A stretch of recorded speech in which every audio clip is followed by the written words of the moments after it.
We're surrounded by trees that look alive, but they produce no fruit. They stand tall, rooted in concrete jungles, branches reaching like they got something to give. But when you stretch your hand for nourishment, all you get is pollen.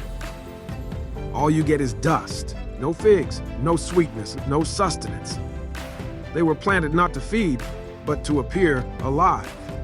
And isn't that a mirror? Isn't that this generation?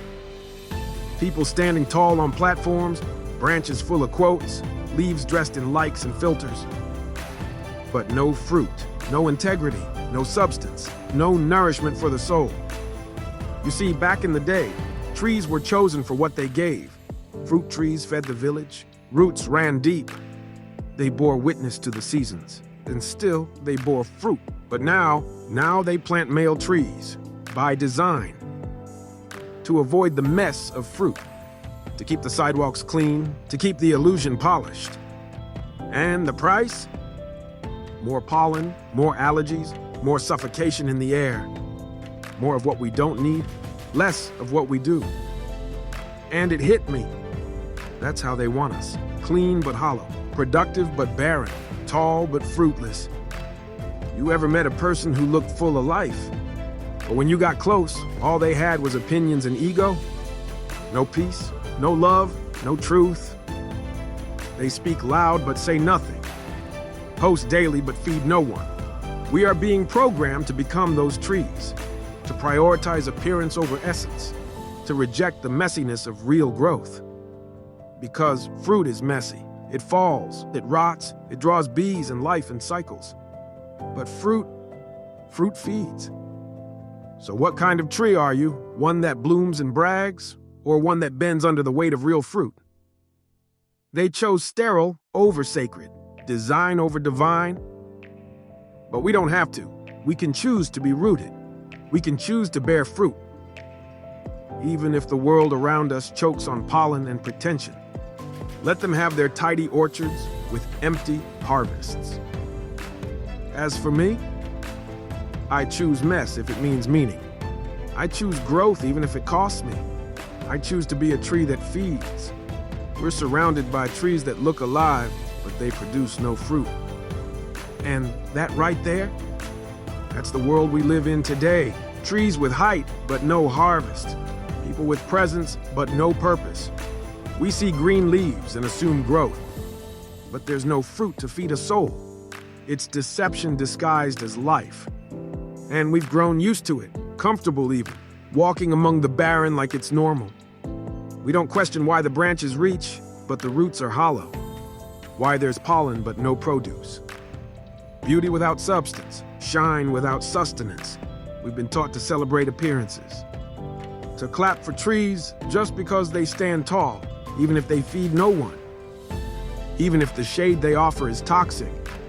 And somehow, we forgot what trees were meant for. They weren't made to just stand. They were made to nourish, to multiply, to carry seeds of legacy. But somewhere along the way, we started pruning our fruit to fit in with the rest of the forest. We stopped bearing anything meaningful because we feared being different. And now we're surrounded by trees that never bloom, people that never grow, lives that never pour out. So let's say it plain. Looking alive isn't the same as being alive. There's a spiritual drought happening. A famine not of food, but of fruit. A hunger not of the stomach, but of the soul. People crave authenticity, meaning, real nourishment. And they're walking through orchards of potential that never became power. Because the fruit costs. It costs intentionality. It costs pain. It costs pruning. And most people want the appearance of life without the process of becoming. But not us. We were born to bloom. Born to be fruitful in a time of famine. Born to carry seeds that outlive us. To plant truth in soil most people overlook. And when I say fruit, I'm not just talking success. I'm talking legacy, peace, wisdom, generational healing, righteous rebellion. The kind of fruit that nourishes people long after they've left your presence. The kind that leaves a taste of something eternal. And here's where it gets uncomfortable. We live in a culture obsessed with shade, throwing it, seeking it, hiding in it. But what if you were never meant to live in someone else's shadow? What if you were called to be the tree that gives shade and fruit? Not to take, but to offer? Because real growth isn't quiet. It rustles, it shakes, it makes noise. It changes the landscape. But we've been told to be still, to not ruffle leaves, to not ask why there are no figs in a forest full of fig trees. And I say, ask, shake the roots. Speak truth to the trunks that have stood too long without producing. Because even Christ cursed a tree that had leaves but no fruit. You hear that? Even the Son of God looked at a tree and said, "You look alive, but you're useless. You fooled the eye, but not the spirit." That's judgment most don't want to hear. Even Christ warned us plainly in Matthew 7:19-. Every tree that does not bear good fruit is cut down and thrown into the fire. He wasn't just talking about nature. He was talking about us, about lives that look full but give nothing. About people who talk loud but carry no nourishment. About influencers with reach but no impact. About movements with noise but no transformation. He wasn't impressed by leaves, he was looking for fruit. Because fruit is proof that you're rooted. Proof that you're aligned, proof that the Spirit is at work. And that same fire, that same discernment, it's what we need in this generation. To stop falling for green leaves with no harvest. To stop confusing platform for purpose. To stop mistaking busy branches for sacred roots. Because when Christ returns to check your tree, he won't care how tall you stood. He'll ask, "Did you feed anyone? Did you nourish souls? Did you grow what I gave you?" And if the answer is no, the pruning won't be gentle, but it's truth. So we have to ask, are we growing or are we pretending? Are we rooted or are we just decorative? Because in this life, you can't fake fruit. It either shows up in your peace, your joy, your discipline, or it doesn't. It shows up in how you treat people when no one's watching. It shows up in your kids, in your art, in the silence of your convictions. And the question becomes, what have you been planting? Because we don't just reap what we sow.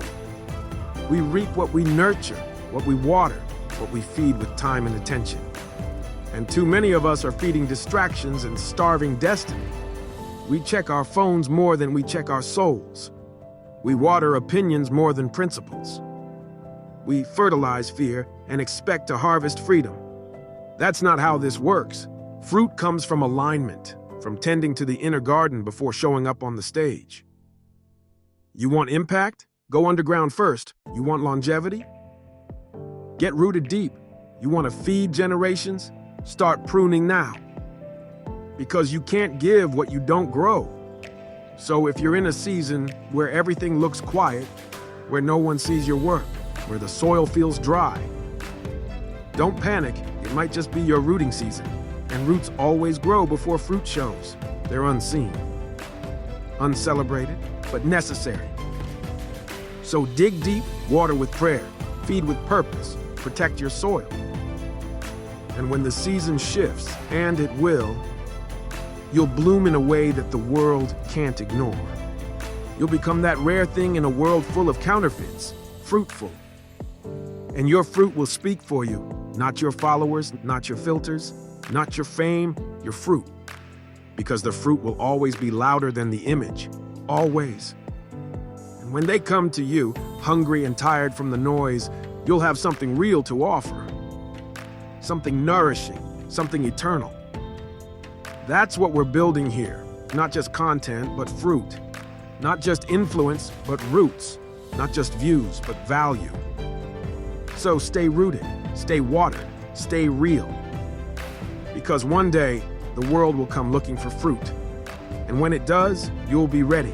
You'll be standing, not just tall, but nourishing and alive.